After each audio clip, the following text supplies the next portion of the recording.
In 1987, in March 7 to 12, 100 churches in Zaria City were burned down, and over 300 Christian homes and businesses, cars, and a couple of people killed and destroyed.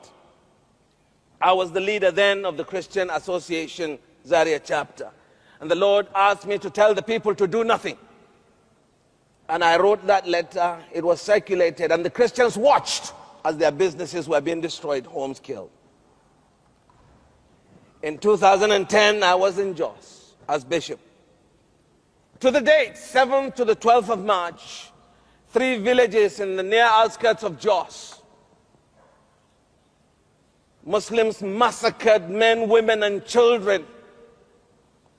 And the church leaders, we were all convinced to beg the villagers and those that survived and the entire Christian community to do nothing. They cried until their voices were dried up, tears dried up, and there was nothing more to cry, and they just watched. In 2006, over 40 people came to my house to kill me. It turned out I postponed my return home, and they met my wife. They did unspeakable things to her, beat her, left her half dead and totally blind. Through the mercy of God, she recovered.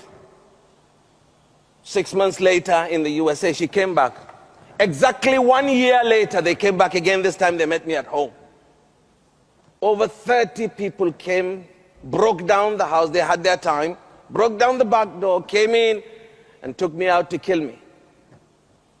They later on changed their minds and said they would kill me in my bedroom. I pleaded with them to pray, and they allowed me to pray. As I prostrated before the Lord, about 2 minutes later, my wife was holding my hands. 5 minutes later, my son came in, and I said, "What are you doing here?" And he said, "Daddy, they've gone." What chased them away, what they saw, what they didn't see, only eternity will reveal.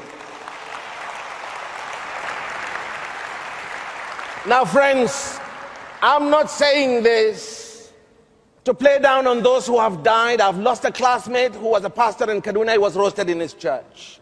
I've lost colleagues, schoolmates, and brothers and sisters who've been slaughtered for the faith. Why I'm alive, I don't know.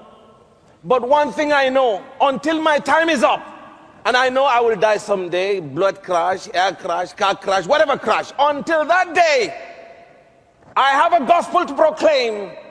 I have a gospel worth living for, and I have a gospel worth dying for. Amen.